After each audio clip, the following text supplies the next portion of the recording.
بسم اللہ الرحمن الرحیم وَيَرْزُقْهُ مِنْ حَيْثُ لَا يَحْتَسِبُ وَمَنْ يَتَوَكَّلْ عَلَى اللَّهِ فَهُوَ حَسْبُهُ إِنَّ اللَّهَ بَالِغُ أَمْرِهِ قَدْ جَعَلَ اللَّهُ لِكُلِّ شَيْءٍ قَدْرًا، اور اسے ایسی جگہ سے رزق دے گا جہاں سے اس نے سوچا بھی نہ۔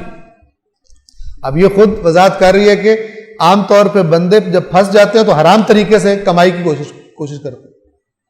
اب جس کو اللہ پر ایمان ہے، اللہ اسے کیا کہہ رہا ہے؟ مت کھا حرام، اللہ راستہ بنا دے گا، وہاں سے تجھے دے گا جہاں سے تجھے خبر بھی۔ البتہ یہ ایسا ہو گیا کہ قرآن میں ہی اچھی لگتی ہیں اور ان سے ثواب ہی لیا جا سکتا ہے، عمل کرنا ان پر مشکل۔ اب ایمان کی وہ کوالٹی ہماری نہیں رہے گی، لہذا اکثریت آپ دیکھیں معاشرہ کرپشن سے بھرا ہوا ہے۔ لوگ آگے کہتے ہیں جی رشوت نہ دے تو گزارا ہی نہیں ہو سکتا۔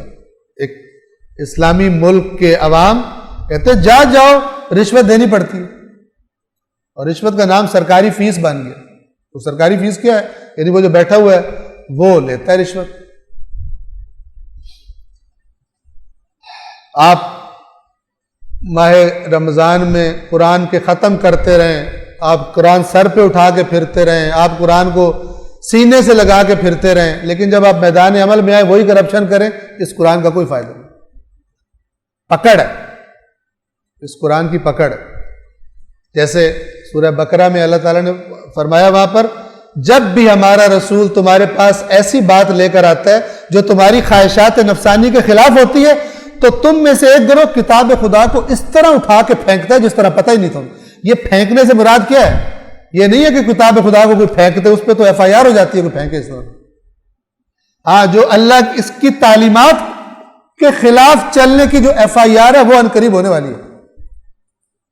خطرناک ایف آئی آر وہ ہے کہ جو قیامت کے دن کٹے گی، اس کی تعلیمات پر نہ چلنے کی ایف آئی آر،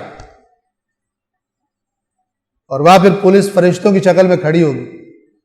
اسی میں آگے اس میں سورہ تحریم میں آ جائے گا لا یعصون اللہ ما امرہم ویفعلون ما یؤمرون۔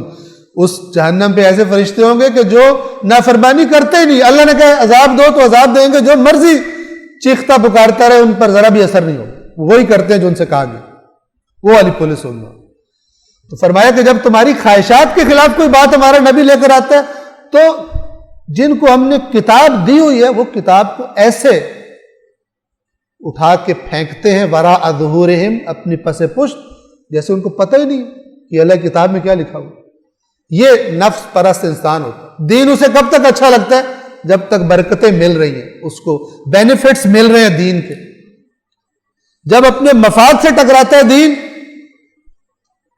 اب وہ امام حسین نے کربلا میں جاتے ہوئے فرما رہے تھے کہ جب تک ان کی معیشت چلتی رہے دین کے طواف کرتے ہیں، اور جب کوئی آزمائش آ جائے دین کے راستے میں تب قلت دیانون، تب بہت قلیل سے دیندار رہ جاتے، جیسا کہ خود امام حسین کے ساتھ قلیل سے دیندار رہ گئے۔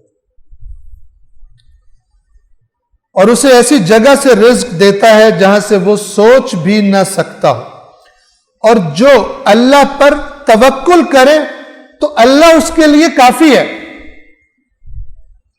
آیت قرآن میں پیچھے گزر چکی، الیس اللہ بکاف عبدہ، کیا اللہ اپنے بندے کے لیے کافی نہیں؟